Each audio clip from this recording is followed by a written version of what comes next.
ఇది చాలా కీలకమైంది. ఇందాక నుంచి కీలకమైందని చెబుతూనే ఉండవు బాబా అనవాకండి. చెప్పమంటారు వద్దా? ఎంతమంది చెప్పమంటారు? చేతులు ఎత్తండి. మీరు కూడా భలే లక్కీ ఛాన్స్ మీకు. నా దగ్గర కూర్చున్నారు మీరు. అది ఇటు తీసురా. బాప్తిస్మాలు ఏవో కానీ దగ్గరలో కూర్చున్నారు. ఈ ఒక్కటి చెప్తా, ప్రశాంతంగా చెప్పాలి ఇది అందుకని.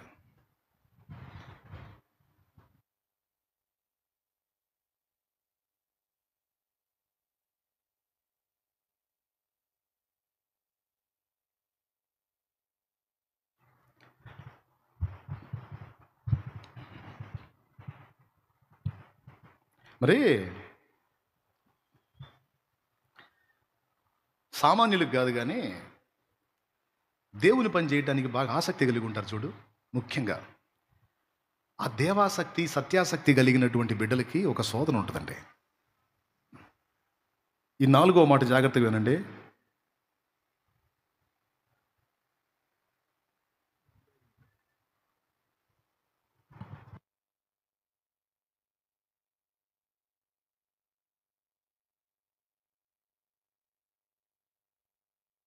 ఓయ్, అక్కడ సౌండ్ వస్తుంది, ఎవరది? సైలెంట్గా ఉండాలా? మళ్ళీ నా చెవికి వినపడితే ఇబ్బంది పడతారు. మీరు నాకెళ్ళి చూడండి, స్తోత్రం చెప్పండి అందరూ, గట్టిగా చెప్పాలి. ఇది కీలకమైంది, దెయ్యాలకు సంబంధించిందే, అందుకే డిస్టర్బెన్స్ వచ్చే అవకాశం ఉంది. అందుకే ముందుగా వార్నింగ్ ఇచ్చి మొదలు పెట్టా. ఇప్పుడు నా లైఫ్లో నేను స్పష్టంగా గుర్తించానండి ఇది. నా లైఫ్లో ఒక్కోసారి ఇంట్లో గదిలో ఉంటా, మీకు కూడా ఈ అనుభూతులు ఉంటే గుర్తు చేసుకోండి. అంత ఆహారం తిని కూర్చుంటా, లేకపోతే బెడ్ మీద పండుకుంటా. చక్క మంచం ఒకటి ఉంది, 4 బొంతలు వేసుకుంటా, దాని మీద ఒక దుప్పటి వేసుకొని పండుకుంటా. నా సెట్టింగ్ కూడా చెబుతున్నా, మనకి డబుల్ కట్లు లేవు, ఇంకా ఏం లేవు. ఏంది మనకు అదే అంటే శాలేమన్నా పడకలు ఎట్టుంటాయో, ఆయన ఎంత విలాసంగా ఉంటాడని ఏం లేదు. కింద పండుకున్న బతుకులు మనకి విలాసాలు ఎందుకు? అయ్యేం పట్టించుకో మనం. యువత పండుకుంటే నిద్ర రాదు, గలిబిలి గలిబిలి గలిబిలి గలిబిలిగా ఉంటుంది. అలజడి, నిరాశ, ప్రశాంతత లేకపోవటం మొదలైన లక్షణాలన్నీ కనపడతాయి. ఎందుకు ఇలా అవుతుంది? అంతా బాగానే ఉంది కదా, ఆందోళన ఎందుకు? అలజడి ఎందుకు? ఏదో ఒత్తిడికి గురవుతున్న అనుభూతి కలిగిద్ది. మీలో ఎంతమందికి ఉంది అలాగా? నిజంగా ఉంటేనే చేతులు ఎత్తండి. ఉందా? రైట్. సరే, పండుకుంటామా, నిద్ర పడతామా, ఒక్క కళ్ళన్నా మంచిది ఉండదు. పోనీ ఆ పోయే నిద్ర ఈ ఈ కళల్లో రకరకాల ఆలోచనల్లోనే టైం అంతా అయిపోయింది. గాఢ నిద్ర అనేది రాదు. ఎందుకు ఇలా జరుగుతుంది? అసలు ఏం జరుగుతుంది? ఇప్పుడు దినమంతా పరిచర్య చేసిన సాయంత్రం వేళ కాస్త విశ్రాంతి తీసుకోకపోతే కష్టం కదా. ఆ విశ్రాంతి కూడా లేకుండా ఏం జరుగుతుంది? ఎక్కడో కాదు, మన ఇళ్లలోనే, మన గృహాల్లోనే ఏం జరిగిద్దంటే, దేవుణ్ణి బాగా ప్రేమించి భక్తి చేసేటువంటి గృహాల్లో, దేవుడి కోసం నీతిగా బతకాలి, ఆత్మలను రక్షించాలి, అనేక మంది జీవితాలను వెలిగించాలి అనుకునే గృహాలలో ఈ శోధన ఎక్కువ ఉంటుంది. ముఖ్యంగా సేవకులు నంబర్ 1లోకి వస్తారు. సేవకుల గృహాల్లో ఎక్కువ ఉంటుంది ఇది. తర్వాత విశ్వాసుల్లో, సేవాశక్తి కలిగిన విశ్వాసుల్లో ఈ అలజడి ఉంటుంది. ఎందుకు ఇట్లా అయింది అంటే, దురాత్మలు, అంధకార శక్తులు ఉంటాయి కొన్ని. ఈ అంధకార శక్తులు ఏం చేస్తాయంటే, సహజంగా అనుకుంటారు ఊరు బయట మర్రి చెట్టు త్వరల్లో ఉంటే దెయ్యాలనుకుంటారు. ఎక్కడ? ఊరి బయట మర్రి చెట్టు త్వరల్లో దెయ్యాలు ఉంటాయి అనుకుంటారు. వాటికేం పని అక్కడ? వాటికేం పని అండి అక్కడ? మర్రి చెట్టు త్వరల్లో ఏం చేస్తాం? మ్యారేజ్లు చేసుకుంటే అయింది. మరి ఆడేం చేయను ఉంటే దెయ్యాలు, నాకు అర్థం కాదు. అవి ఆడగాదు ఉండేది. భూమి మీద దేవుని సంబంధులు ఎవరైతే ఉన్నారో, దేవుని రాజ్య నిర్మాణంలో వాడబడాలన్న కసి, పట్టుదల, రోషం, దేవాసక్తి ఎవరికైతే ఉందో ఆ ఇళ్ళు టార్గెట్ చేస్తాయి. అవి వాళ్ళ ఇళ్ళు టార్గెట్ చేస్తాయి. ఇల్లు టార్గెట్ చేసి ఆ ఇంటి మీద వేస్తాయి మకాం. అర్థమైందా? అన్యుల మీద కూడా కాదు, ఎందుకంటే అన్యులు ఆల్రెడీ వాళ్ళ గుప్పెట్లో ఉన్నారు. ఇప్పుడు ఒకడు పిస్తోల్ తీసుకొని లేకపోతే గన్ను తీసుకొని బాతుల్ని వేటాడుతున్నాడండి. ఒక నది ఒడ్డున బాతులు ఉన్నాయి, ఒకడు పిస్తోల్ తీసుకొని లేకపోతే గన్ను తీసుకొని వేటాడుతున్నాడు. 3 బాతులకేమో బుల్లెట్ తగిలింది, పడిపోయినాయి. ఒకదానికి తగల్ల, రెక్కకి టచ్ అయిపోయింది, ఒక రెక్క జారింది, దాన్ని ఎగరలేక పోతా ఉంది, నడుస్తానే పోతా ఉంది. ఇప్పుడు ఈ తుపాకీ పట్టుకున్నాడు చచ్చిన వాడి దగ్గరికి పోతాడా, పారిపోతున్న దాని దగ్గరికి పోతాడా? అందరు చెప్పండి. అవునా? మనం ఎవరు అనుకున్నాం? ఆ పారిపోతున్న వాళ్ళం మనం. అన్యులు ఎవరు అనుకున్నావు? ఆల్రెడీ చచ్చిపడి ఉన్నాడు. ఆల్రెడీ వాళ్ళందరూ వాడి గుప్పెట్లోనే ఉన్నారు. వాళ్ళ ఇళ్ళ మీద వాడికి ఏం పని? వాళ్ళ డ్యూటీ అంతా, వాళ్ళ పని అంతా క్రైస్తవ గృహాల మీదే. సేవకుల ఇళ్ళు, సేవకుల పిల్లలు, క్రైస్తవుల గృహాలు, క్రైస్తవుల పిల్లలు. నేను చెప్తున్నాను కదా, మిగిలిన ఏ మతం వాళ్ళ జోలికి కూడా పోవాయి, ఒక్క మన జోలికే వస్తాయి. ఎందుకంటే మనమే వాటికి డేంజర్ కాబట్టి. ఎట్లా అవకాశం ఉంటే అట్లాగా. ఇప్పటిదాకా నేను చెప్పాను శారీరకంగా అడ్డగించేవి. ఇప్పుడు నేను చెప్పేది మానసిక పరమైన దాడి. ఈ మానసిక పరమైన దాడి ఎంత డేంజర్ అంటే, మనకు ఏమాత్రం బ్యాలెన్స్ మిస్ అయితే శాల్తీ కూడా గల్లంత అయిపోయేంత డేంజర్. నేను ఎరుగుదును, శాల్తీ కూడా గల్లంత అయిపోయేంత డేంజర్. నిరాశ, నిస్పృహ, కృంగుబాటు, ఏదో వేదన. ఏం జరుగుతుంది అసలు? ఈ గదిలో ఏం జరుగుతుంది? ఈ ఇంట్లో ఏం జరుగుతుంది? మళ్ళీ ఇంకో విచిత్రం చెప్పనా? అక్కడి నుంచి నువ్వు బయటికి రా, అక్కడి నుంచి బయటికి రా నువ్వు, అది మొత్తం పోయిద్ది మళ్ళీ. నేను చూసా. అక్కడి నుంచి నువ్వు బయటికి రా, ఆ ఫీల్ మొత్తం పోయిద్ది. నువ్వు ఆడే ఉన్నావంటే చేతికి రావు. ఎందుకో చెప్తా. ఈ దురాత్మలు ఎట్లాంటి అంటే కుక్కల్లాంటి దురాత్మలు కుక్కల్లాంటి. ఏ ఏరియా దేయాలో ఆ ఏరియాలోనే ఉండాలి. మళ్ళీ చెప్తున్నాను, ఏ ఏరియా దేయాలో ఆ ఏరియాలోనే ఉండాలి. ఇప్పుడు మన బజారు కుక్క పక్క బజారు పోయిద్దా? పక్క బజారు కుక్క మన బజారుకు వచ్చిద్దా? ఎందుకని? ఒప్పుకోవు. అక్కడ కుక్కలు ఇది అటు పోతే, అక్కడ కుక్కలు ఇటు వస్తే ఊరుకోవు. మొత్తం ఆకాశ మండలంలో దురాత్మ సమూహాలు ఉన్నాయి. అవి భూమి మీద ముఖ్యంగా దేవుణ్ణి ఎరిగిన మనుషుల మధ్య పనిచేస్తున్నాయి. ముఖ్యమైన దాడి మానసిక పరమైన దాడి. ఇది 4వ దానిలో చెప్పా. ఈ దాడి ఎలాంటిదంటే, మనం ఉన్న గదిలోనే వాటి సిగ్నల్స్, ఆ నెగిటివ్ ఎనర్జీ ఏదైతే ఉంటుందో, ఆ వ్యతిరేక శక్తి, దాని సిగ్నల్స్ని మన మీదకి వదులుతా ఉంటుంది. గదిలోకి పోయినప్పుడు ప్రశాంతంగా ఉంటుంది, కాసేపు ఉన్న తర్వాత ఇక మైండ్ అంతా మారిపోతూ ఉంటుంది. కొన్నిసార్లు పిచ్చి ఆలోచనలు వస్తాయి. కొన్నిసార్లు ఎలాంటి ఆలోచనలు వస్తాయంటే, కొన్నిసార్లు వికృతమైన ఆలోచనలు వస్తాయి. కొంతమందికి చచ్చిపోవాలనే ఆలోచనలు వస్తాయి. కారణం ఉండదు, నష్టము ఉండదు, సరైన సమస్య ఉండదు. కానీ పండుకుంటే లేదా కూర్చున్నా, ఎందుకు బతకాలి, చచ్చిపోతే పోయింది కదా,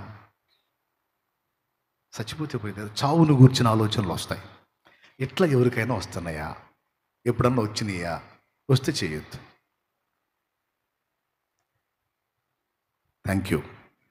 అంటే దాదాపు ఈ బాధితులు చాలామంది ఉన్నారు. నేను అంటున్నాను, ఇవన్నీ నా మైండ్లో వస్తున్నాయిలే, ఇవన్నీ నా ఆలోచనలని నువ్వు అనుకుంటున్నావు, కానీ కాదు. సేవకుడా, నీకొచ్చే వికృతమైన ఆలోచనలు కూడా ఇవన్నీ నాయిలే, నాకు వస్తున్నాయిలే అని నువ్వు అనుకుంటావు, కానీ కాదు. వాక్యం ఏం చెప్పిందంటే, యోహాను సువార్త 13లో ఈ ఈ నెగిటివ్ థింగ్స్, వ్యతిరేకమైన ఆలోచనలు పంపించేటువంటి అవకాశం సాతానుకు ఉంది అని అక్కడ రాశాడు. యోహాను సువార్త 13వ అధ్యాయం 1వ వచనంలో ఆయనను అప్పగించాలని ఇస్కరియోతు యోధా మదిలో సాతాను ఆలోచన పుట్టించాడు అని రాసుంది అండి. మన ప్రమేయం లేకుండా మనలోకి వాడు ఆలోచనలు పంపించగలడా? పంపించగలడు. ఎట్లంటే మన శరీరం ఉందిగా, వాడికి కోఆపరేట్ చేయడానికే. మన శరీరంలో ఉన్న మెతక బుద్ధుల్ని బట్టి, చిన్న చితక లోపాలను బట్టి మన శరీరంలోనికి, మన మనస్సులోనికి నెగిటివ్ ఫోర్స్, నెగిటివ్ థింగ్స్ వాడు పంపించే అవకాశం ఉంది. ఇది నేను బాగా గుర్తించా. ఇంట్లోకి వస్తానా, నా గదిలోకి వస్తానా, నాకు అర్థమైపోయింది ఆటోమేటిక్గా గదిలో వ్యతిరేకమైన పోరాటం ఉంది అని నాకు అర్థమైపోయింది. ఒకప్పుడు నేను దాన్ని గుర్తుపట్ల, ఇది ఎందుకు ఇలా అవుతుంది అని అనుకున్నా. తర్వాత కొంతమంది పెద్దల అనుభవాలు విన్నప్పుడు ఒరే ఇది నిజమే కదా అని అనిపించింది. ఇప్పుడు ఈ గదిలో ఇలాంటి ఎఫెక్ట్ మనకు ఉందనుకో, అక్కడ నుంచి బయటకు వచ్చి ఇంకో ప్రాంతానికి మనం వెళ్ళామనుకో, ఆ ఫీల్ ఉండదు, మనసు తేలిగ్గా ప్రశాంతంగా ఉంటుంది. మళ్ళా నువ్వు ఈ గదిలోకి రా, అదే ఫీల్. ఎందుకంటే అక్కడ ఉండే డెవిల్స్, అక్కడ ఉండేటువంటి నెగిటివ్ ఎనర్జీస్ ఏవైతే ఉన్నాయో అవి అక్కడే ఉంటాయి, అవి అక్కడే ఉంటాయి. నేను చెప్పింది ఏమన్నా అర్థమైందా? ఎంతమందికి అర్థమైంది? అబద్ధాలు ఆడకుండా చెప్పండి. నిజంగా అర్థమైతేనే చేతులు ఎత్తండి. రైట్. ఇప్పుడు అక్కడ నుంచి లేచి ఇంకో ప్రాంతానికి వెళ్ళామనుకో, ఇవి ఆడికి రావు. అక్కడుండే వేరే ఉంటాయి. అవి మనల్ని పట్టుకొని మనల్ని శోధించడానికి టైం తీసుకుంటుంది. అందుకని ఒక ప్రాంతం నుంచి ఇంకో ప్రాంతానికి మనం వెళ్ళేటప్పటికి ఫీల్ మారిపోయింది. కానీ వ్యతిరేక పరిస్థితులు, వ్యతిరేక ఆలోచనలు వస్తున్నా నువ్వు అక్కడే ఉన్నావు అనుకో, ఖచ్చితంగా దెబ్బతింటావు. అసలు గృహాలలో ఇలాంటి దాడులు ఉంటాయన్న సంగతే విశ్వాసులకు తెలియదు. గృహాలలో, మన కుటుంబాలలో, మన గృహాలలో, మనం నివసించేటువంటి ప్రాంతాలలో ఇలాంటి నెగిటివ్ ఫోర్స్, నెగిటివ్ ఎనర్జీస్, వ్యతిరేక శక్తులు, పాతాళలోక శక్తులు, అంధకార శక్తులు, దురాత్మ శక్తులు అనేవి ఉంటాయన్న సంగతే విశ్వాసులకు తెలియదు. కానీ వాటి దాడి ఉంటుంది. మరి ఇప్పుడు ఎట్లా? మరి వాటిని ఎదుర్కొనేది ఎట్లా? అందుకే చాలాసార్లు నేను వాక్యంలో చెప్పాను, విడిగా కూడా చెప్పాను. కుటుంబాల్లో ఎప్పుడు కూడా పాజిటివ్ ఎనర్జీ అంటే అనుకూలమైనటువంటి శక్తి, అది దేవుడిది, ఉండేటట్టు మనం జాగ్రత్త తీసుకోవాలి. మన క్లైమేట్ని మనమే డిజైన్ చేసుకోవాలి. ఇప్పుడు వ్యతిరేక శక్తులు వచ్చి అక్కడ పని చేయకుండా అనుకూల శక్తి అక్కడ పనిచేయటానికి ఎప్పుడూ గృహంలో స్తుతి ఆరాధన ఉండాలి. అరే ఇక్కడికి వచ్చినప్పుడు నాకు ఇలాంటి ఆలోచనలు వస్తున్నాయి, నాకు ఇలాంటి సిగ్నల్స్ తగులుతున్నాయి, ఇక్కడ డెవిల్ ఫోర్స్ ఉన్నట్టు నాకు అర్థమవుతుంది, దయ్యపు క్రియలు ఏవో ఉన్నట్టు నాకు అర్థమవుతుంది అని నీకు అనిపించినప్పుడు నువ్వేం చేయాలి తెలుసా? బలవంతంగా ఆ ప్లేస్ని వదిలిపెట్టి బయటికి రావాలి.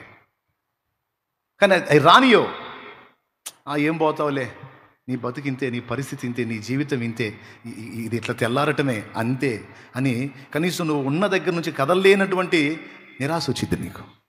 అక్కడ కూడా నువ్వు బలవంతంగా వదిలించుకొని బయటపడాలి. నాకేంటి చావు ఆలోచనలు వస్తున్నాయి, నేను దేవుని మార్గంలో ఉన్నా, నాకేంది లైంగికమైన ఆలోచనలు వస్తున్నాయి, నాకేంది చెత్తాల కోరికలు కలుగుతున్నాయి, ఏంది ఇప్పటిదాకా లేవే, ఇప్పటిదాకా దైవికమైన సంభాషణతో వచ్చానే, ఇక్కడికి వచ్చినప్పుడు ఎందుకు కలుగుతున్నాయి అంటే అక్కడ ఏమున్నట్టు? కుక్కలు ఉన్నాయి. అక్కడ ఏమున్నాయి? కుక్కలును మాంత్రికులను అగ్నిగంధకాలలో పడవేయబడతారని ఉంది. ఉందా? ఏడుందో చూడండి. ప్రకటన గ్రంథంలో దొరికింది మీకు. కుక్కలును మాంత్రికులు అని అంటాడు.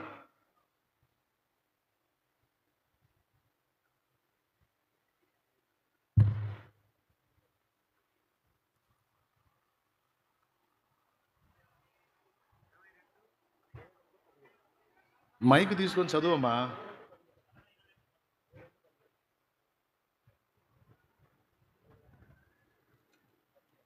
22వ అధ్యాయం 15వ వచనం. ప్రకటన గ్రంథం ప్రకటన గ్రంథం 22వ అధ్యాయం 15వ వచనం. చదువు నాన్న. కుక్కలను, మాంత్రికులను, వ్యభిచారులను, నరహంతకులను, విగ్రహారాధికులను, అబద్ధమును ప్రేమించి జరిగించు ప్రతి వాడును వెలుపటనుందురు. ఏమన్నా నాకు అర్థం కాదు, కుక్కలేందండి? ఎప్పుడన్నా ఆ మాట ఆలోచించారా? కుక్కలంటే జంతువులు, అసలు జంతువులకు ఆత్మే ఉండదు. మరి కుక్కలను, మాంత్రికులను, వ్యభిచారులను అని అన్నాడేంటి? ఏంటి ఆ కుక్కలో? ఏంటి ఆ కుక్కలో? మనల్ని చీల్చి చెండాడడానికి దుష్టుడు మన మీదకి వదిలేటువంటి కుక్కలై. అర్థమైందా? దుష్ట శక్తులు ఆ కుక్కలు. కుక్కకు చూడు, వాసన చూపించి వదిలితే వెళ్ళి వాడిని పట్టుకుంటుంది. బాయ్, వింటున్నారు జాగ్రత్తగా? మాంత్రికుడు మంత్రప్రయోగం చేసేవాడు ఒక వ్యక్తి యొక్క వస్తువులు ఏవో ఒకటి తీసుకుంటాడు.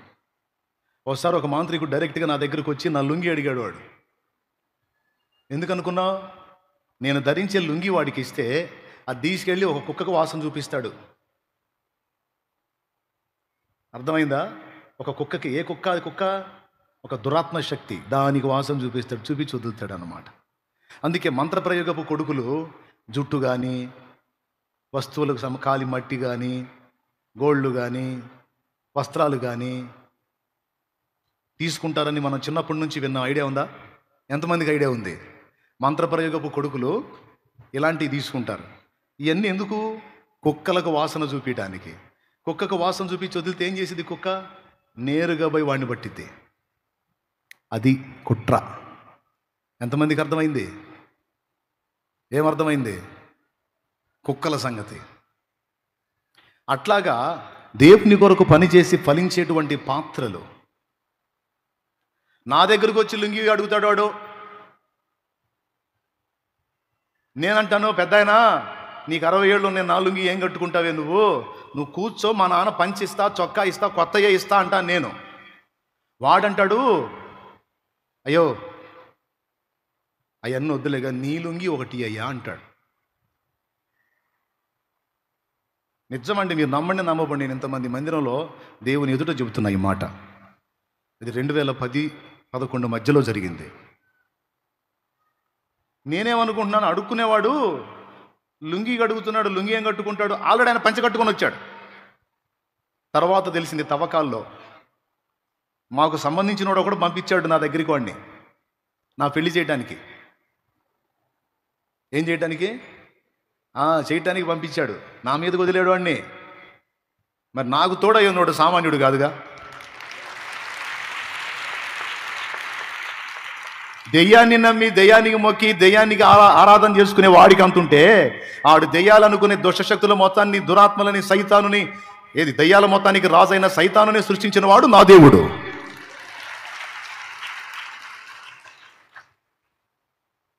కోటం స్టార్ట్ అయింది. ఎట్లనే సెమీ క్రిస్మస్ కోటం స్టార్ట్ అయింది. మేము పాటలు పాడుతున్నాం, వాడు ఎదురుగా వచ్చి మంత్రోచ్చారణ చేస్తూ చేతులు ఇట్లా అంటున్నాడు అండి. వాడు చూడు అసలు నా మీదికి. వాడు ఇలా అనే కొంది పాట రేజ్ పెరిగిపోతుంది. పాట కూడా ఏం పాట ఎత్తుకున్నావు అనుకున్నావు? ధవళ వర్ణుడు రత్నవన్నుండు నా ప్రియుడు, ధవళ వర్ణుడు రత్నవన్నుండు నా ప్రియుడు, అవని 10,000 అతి శ్రేష్ఠుడా తండు, అవని 10,000 అతి శ్రేష్ఠుడా తండు, ఎవరు ఆయన కిలలో సమరూప పురుషుండు,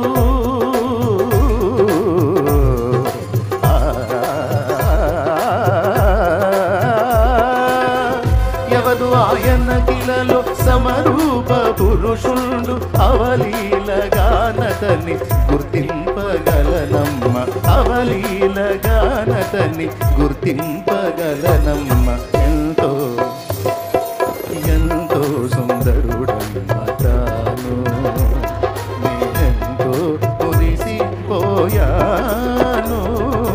ఎంతో సుందరుడమ్మ తాను. దేవునికి మహిమ.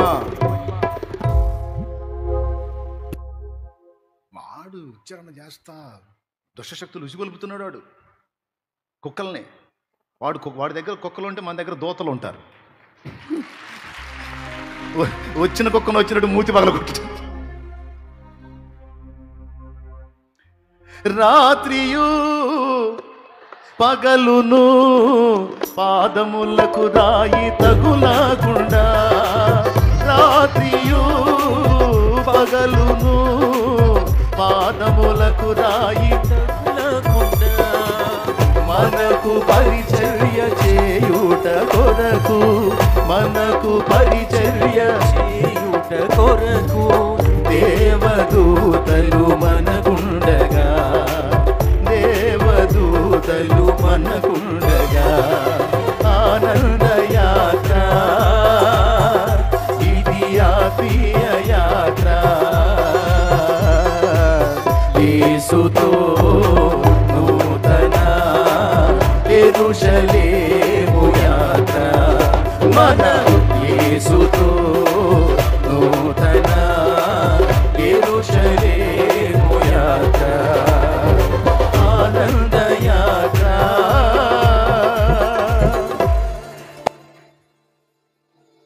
మీరు నమ్మండి నమ్మకపోండి, ఇట్లాంటి కొంతమందికి నమ్మబుద్ధి కాదు. నమ్మకపోతే ఆడవండి, నేను చేసేది ఉంది కానీ చెప్పేది పచ్చి నిజాలు. కూటమి అయిపోయింది, పెద్ద గొడవ స్టార్ట్ అయిందండి. వాడు తిప్పల పడి లేపాడు. ఆ కుక్కలు ఏం చేసినాయి తెలుసా? అక్కడ ఉండి అన్యుల్లో జొరబడ్డాయి. జోక్ కాదు నేను చెప్పేది, అనుభవం. అక్కడున్న అన్ని జనుల్లోకి జొరబడి ఒక ఆటో దగ్గర తగాద పెట్టుకున్నారు. తగాద పెట్టుకుంటే వీళ్ళున్నారుగా మనోళ్ళు పరిచారకులు, ఏయ్ అంటున్నారు. మంచిగా వీళ్ళు కూడా యుద్ధానికి దిగుతున్నారు, వాళ్ళు యుద్ధానికి వీళ్ళు యుద్ధానికి.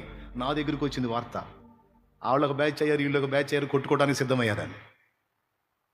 నేను అప్పుడే వాడి గురించి ఆలోచిస్తాను. కొట్టుకోవడానికి సిద్ధమయ్యారన్నప్పుడు వాడు మంత్రోచ్చారణ ఎలా చేస్తారో తెలుసుగా నాకు. అది పెదవులు ఎలా కదులుతాయో నాకు క్లిక్ అయింది. ఫోటో కొట్టారు మనోళ్ళు, వాడున్నంత వరకు పడ్డది వాడు బళ్ళ ఫోటోలో. అంటే ఫోటో ఫ్లాష్ అయ్యేదానికి అవతల నిలబడ్డాడు వాడు. స్పష్టం, నిజం, అబద్ధం కాదు. తర్వాత వాడు ఏ ఊరు నుంచి వచ్చాడో, వాడిని ఎవడు పంపించాడో మొత్తం డీటెయిల్స్ తీసుకున్నాను. నగ్న సత్యం. నా పని చేయటానికి వాడు పంపించాడు. దేవుడు కృప చెప్పన, పంపించినోడు పోయాడు, వచ్చినోడు కూడా పోయాడు. ఏ ఫోటో తీరా.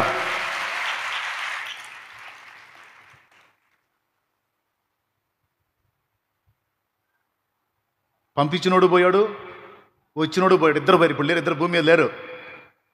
నన్ను దేవుడు ఆయన కృపతో నిలబెట్టుకునే ఉంచాడు.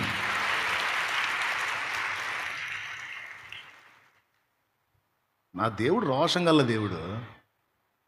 ఇట్లాంటి చెత్త ఎదవలు చేస్తారా? పత్తా లేకుండా పోతారు, నామరూపాలు లేకుండా నాశనం అయిపోతారు. ఇద్దరు తెచ్చారు. ఒకటే, మారితే మారాలా, లేకపోతే మరణమే కావాలా.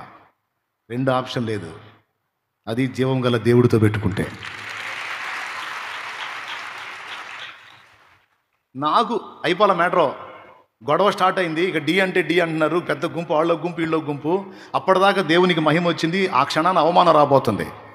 పరిగెత్తుకుంటూ వెళ్ళి మందిరంలో మోకాళ్ళుని ప్రార్థన చేశాను. ప్రార్థనలు ఏమడిగాను తెలుసా? వచ్చినోడు పనుడు అని నాకు అర్థమైంది. ఆడు కుక్కలను వేసుకొని వచ్చాడు. ప్రభువా, దయచేసి వాటిని బంధిస్తున్నా, యేసు నామములో వాటిని బంధిస్తున్నా. నేను వారి మధ్యలోకి వెళ్ళినప్పుడు ఆ దురాత్మలు వెళ్ళిపోయి సమాధానం రావాలి. ఆడి మాంత్రిక శక్తులన్నీ యేసు నామములో బంధిస్తున్నాను అని పోయి ఈ రెండు బ్యాచ్ల మధ్యలో నిలబడ్డా. ఏందయ్యా, ఏం జరిగిందన్న? అప్పటిదాకా ఓరి నాయన భయంకరంగా అరుచుకునే వాళ్ళు నేను ఎంటర్ అవ్వగానే, కాదన్నా నీకు ఎప్పుడన్నా ఇబ్బంది పెట్టామా మేము అన్నారు.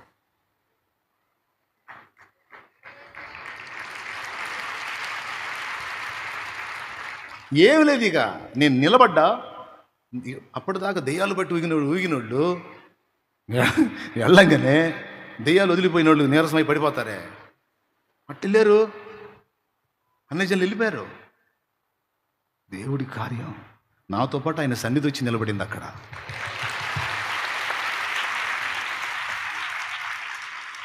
ఇట్లాంటి కుట్రలు కూడా ఉంటాయి.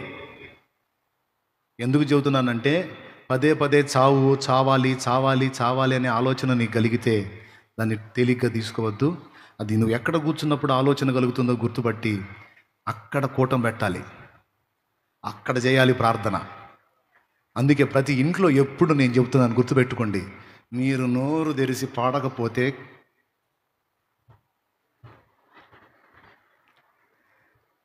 భక్తులు వాడిని ఉన్నాయి, నేను వాడిని ఉన్నాయిగా అయ్యన్నా పెట్టండి. పొద్దున్న లేచిన దగ్గర నుంచి పాటలు పెట్టండి, స్తుతి వినపడేటట్టు చేయండి. ఇంట్లో అనుకూలమైనటువంటి, ప్రశాంతమైనటువంటి, ఆనందకరమైన, ఆరాధనకరమైన వాతావరణం ఎప్పుడైతే ఇంట్లో ఏర్పాటు చేసుకుంటామో ఈ వ్యతిరేక శక్తులు కనపడవిక.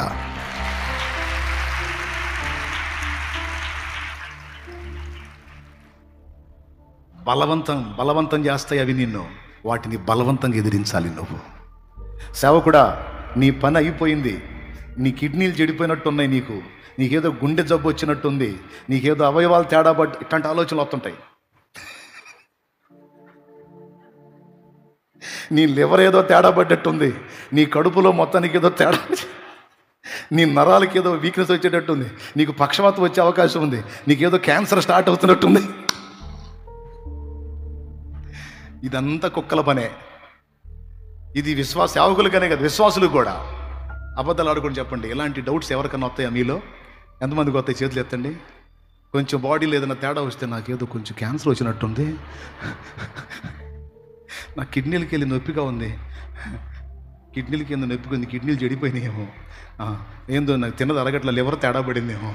ఇట్లాంటి డౌట్లు ఎంతమందికి వస్తాయి? చేతులు ఎత్తండి. భయము చాలామంది చేతులు ఎత్తారు.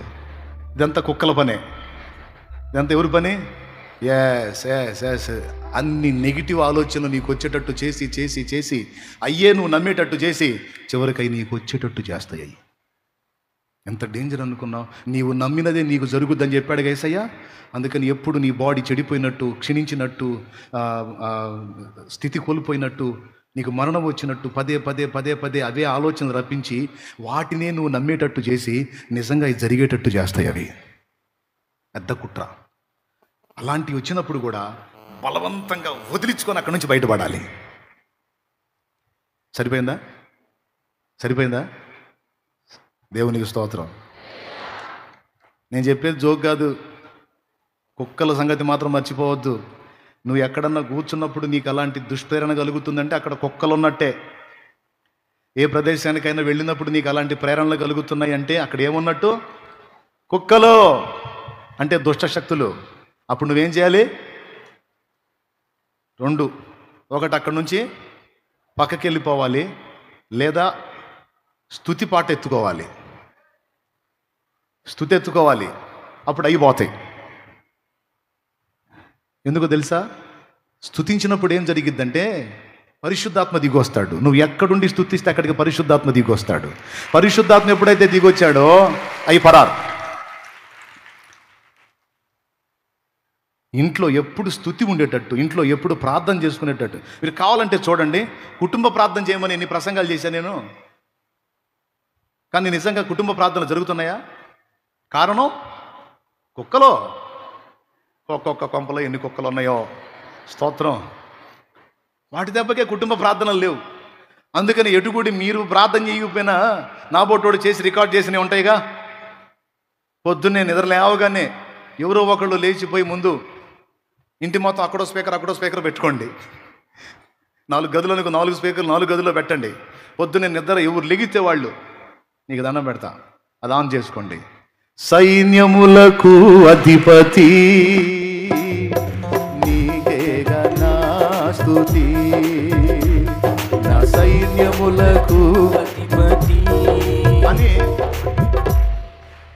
నేను పాడుతుంటా. మీకు శాఖర్ లేదుగా, ఆ బాధలన్నీ నేను పడ్డాగా. ఆన్ చేయండి, చేసి చూడండి. కావాలంటే అలాంటి నెగిటివ్ ఫోర్స్ ఉంటుందేమో చూడండి. బలవంతంగా కుక్కల్ని తరిమి కొట్టాలి, గుర్తుపెట్టుకోండి, లేకపోతే దెబ్బతింటారు.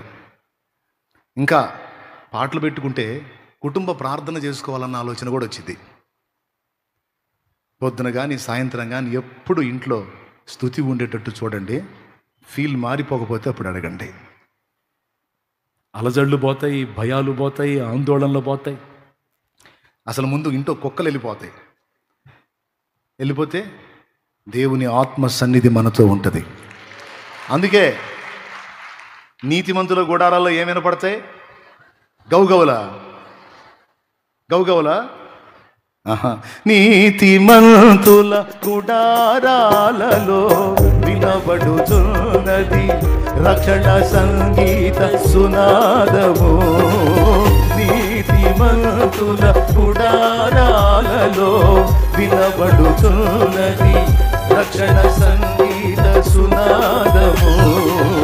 నీ కృప నిత్యముండును, నీ కృప నిత్య జీవము, నీ కృప వివరింప నా కరమా యేసయ్యా. హల్లెలూయా. నీ ఇంట్లో ఏ గదిలో నువ్వు ఉన్నప్పుడు అలాంటి అనుభూతులు కలుగుతున్నాయో ఆ గదిలో కూర్చొని ప్రార్థన చేయండి. ఆ గదిలో కూర్చొని ఆ కుక్కల్ని బంధించండి. యేసు నామంలో, యేసు రక్తంతో బంధించండి. అవసరమైతే దైవజనుని లేకపోతే విశ్వాసులు నలుగురిని కూర్చోబెట్టుకొని అక్కడ ప్రార్థన చేయండి. ప్రార్థన చేయండి, రెగ్యులర్గా ప్రార్థన చేయండి. జంప్ అయిపోతాయి మొత్తం. ఇది చాలా కీలకమైంది. ఎంతమందికి అర్థమైందో ఏమో నాకు తెలియదు, కానీ నేను చెప్పింది మాత్రం వాస్తవిక అనుభవం. అయితే వాటికి భయపడమని నేను మీకు చెప్పలా, వాటిని బలవంతంగా వెళ్ళగొట్టండి అని చెబుతున్నాను నేను. అవి ఊరు బయట మర్రి చెట్టు త్వరల్లో పాడుబడ్డ బంగ్లాల్లో ఉండవు. ఒరిజినల్గా క్రైస్తవుల ఇళ్లలోనే ఉంటాయి. క్రైస్తవులు ముఖ్యంగా పాస్టర్ల ఇళ్లలో ఎక్కువ ఉంటాయి. పాస్టర్లో చిక్కకపోతే పాస్టర్ల పిల్లల్ని పట్టుకోవడానికి ట్రై చేస్తాయి. కాబట్టి జాగ్రత్త. వాటి డ్యూటీ సైతానుగా రోజు 1 డజన్ దయ్యాలకు కనీసం 2 డజన్ల దయ్యాలకు మన మీద డ్యూటీలు పెడతా ఉంటాడు వాడు. అందుకే అందరికీ చెబుతున్నా, తస్మాత్ జాగ్రత్త. దేవునికి మహిమ. అయ్యా ఫుడ్ అయిందా? డౌట్ లేదుగా? అది ఇందాకనే వదిలేసేవాడిని కానీ ఫుడ్ కాల, అందుకని మ్యాటర్. దేవునికి స్తోత్రం. వాళ్ళు అన్న ఫుడ్కి ఇంకా అరగంట టైం అని పంపించారు. అందుకని 4వ ముక్క చెప్పానన్నమాట కుక్కల గురించి. కానీ ఇది చాలా ఇంపార్టెంట్. దేవునికి మహిమ. ఇప్పుడు ఫుడ్ రెడీ, ప్రార్థన చేసుకుందాం. ఒక్కసారి లేచి నిలబడండి.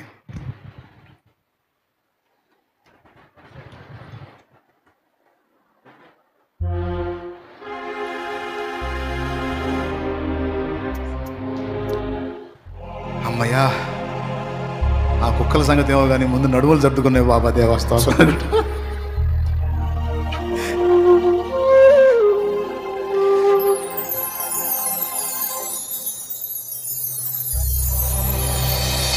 ఇటు పక్క నుంచి ఈ బిడ్డల్ని నీళ్ళ దగ్గరికి తీసుకెళ్ళండి. అమ్మా బాబు తీసుకున్న సిద్ధపడ్డ నీళ్ళ దగ్గరికి వెళ్ళిపోండిరా తల్లి. పదండి, మొత్తం వెళ్ళిపోండి. ఈరోజు యేసు రక్తములో మీ ప్రతి పాపం కడగబడుతుంది. పద. హల్లెలూయా. మీరు కూడా రండి, రండి. వాళ్ళ వెంట మీరు కూడా చప్పట్లు కూడా దేవుని మహిమపరుద్దాం. Okay okay, very good. సైన్యములకు అధిపతి నీకేగా నా స్తుతి. ఉన్న వాళ్ళలో ఇంకా ఎవరైనా ఉంటే ఇంకా ఆలస్యం చేయొద్దు. యేసు రక్తంలో నీ ప్రతి పాపం కడుక్కొని శుద్ధీకరణ పొందే సమయం. పదండి పదండి, తొందరగా పదండి.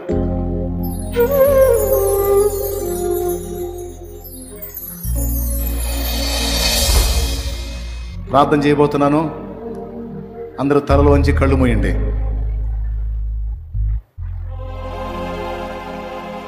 త్వరగా పంపించాను.